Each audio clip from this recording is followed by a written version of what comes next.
Okay, so there's no change when, you know, capitalists try to fix capitalists with more capitalism.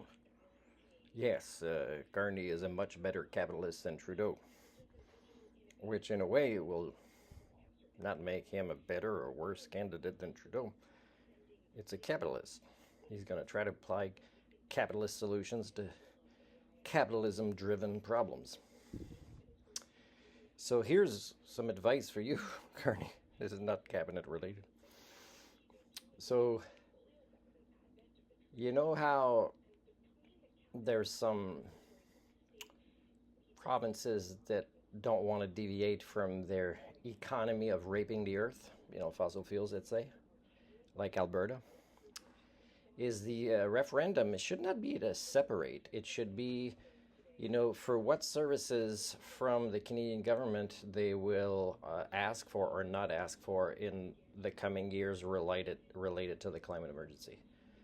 So it is very certain that the Canadian Armed Forces should have already been training, I would say 20% of their staff to help with having firefighting basic skills. But it seems like the cuts to the firefighting have made that there's less. But anyways, it's certain, very likely this year as well, I would say like a 71% chance, is that the Canadian Armed Forces would be asked to come help with fires again in the West, and not just in the West. So you could tell, Premier Smith, say, hey, if you want to ask your constituents this, I don't know if you want to do a referendum or not, in this lesson of democracy, is ask them if they're all like you, because all politicians are still facilitating the fossil fuel industry right now. They're all doing it. And by the way, EVs that are not public transit, you're also raping the earth. So, you are destabilizing self-correcting mechanisms.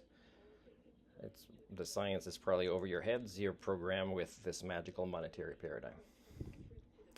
So I wanted to say, I don't know what she's doing passing by here. Wonder if she knows where I live.